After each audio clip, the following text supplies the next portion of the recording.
Nous allons présenter ici la notion de triangle semblable.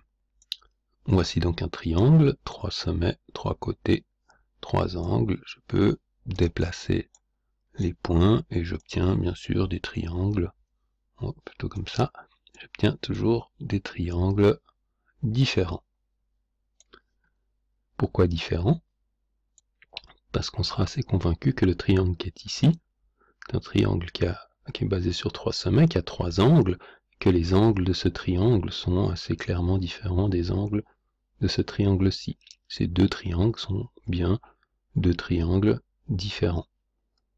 Alors maintenant, si je regarde ces deux triangles, le grand et le petit, ils sont évidemment différents. D'abord différents parce qu'un triangle est fabriqué avec 3 points, que les 3 points qui sont ici ou les 3 points qui sont là ne sont pas les mêmes points, donc ces deux triangles sont différents.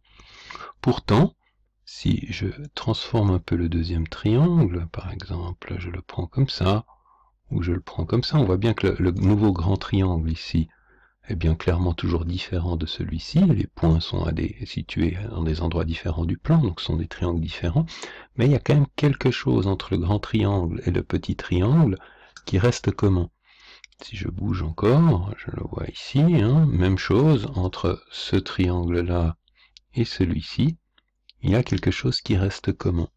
Intuitivement, on se rend compte que les proportions du petit triangle et du grand triangle restent les mêmes. Ou encore une fois, si je souffle dans le petit triangle et que je les ajuste, je vais réussir à rentrer sur le grand, ou partant d'un plus grand, en dégonflant un peu, j'arriverai sur celui-ci. On a une idée de proportionnalité. Alors maintenant, qu'est-ce qui reste finalement identique dans toutes ces familles de triangles? On voit évidemment ici qu'il s'agit des angles, c'est-à-dire si les longueurs des côtés ne sont pas les mêmes, clairement le petit triangle a des longueurs de côté plus petites que le grand, les sommets du petit triangle ne sont pas les mêmes points que les sommets du grand, mais les angles, les 3 angles, ont les mêmes mesures dans chacun des triangles, ce qu'on peut voir, si on n'en est pas encore convaincu en faisant afficher ici la valeur des angles, on voit bien que quelle que soit la façon dont bouge ce petit triangle, petit ou grand, les angles restent tout le temps identiques, même si on retourne, comme c'est le cas ici, le triangle. C'est cette notion de proportionnalité des triangles les uns par rapport aux autres, donc que les 3 mesures d'angle d'un triangle restent les mêmes dans un autre triangle que nous allons appeler le fait que les triangles soient dits semblables. Donc si je considère deux triangles différents, avec des sommets A,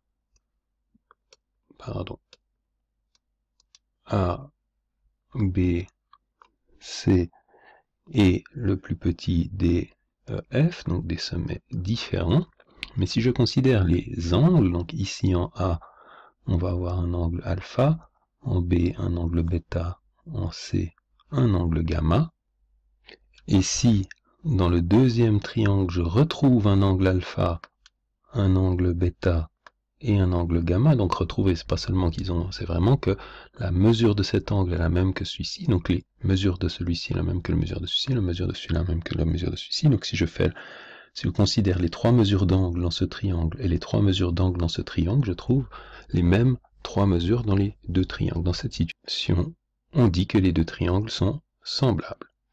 Lorsque nous avons affaire à des triangles semblables, une deuxième notion très importante est celle des côtés correspondants. Donc, qu'entend-on par côté correspondant? Je pense que dans un premier temps, c'est vraiment important de s'aider des couleurs. Donc ici, j'ai deux triangles qui sont semblables parce que je trouve l'angle alpha et l'angle alpha qui est là, qui sont en vert. Je vais maintenant repasser en rouge l'angle bêta et l'angle bêta dans chacun des triangles, et en bleu l'angle gamma avec l'angle gamma ici. Alors ce qu'on appelle dans deux triangles semblables les côtés correspondants, ce sont dans chacun des triangles les côtés qui sont opposés au même angle. Donc ici, je regarde le même angle dans les deux triangles, alpha, et je regarde le côté qui est opposé, donc en face.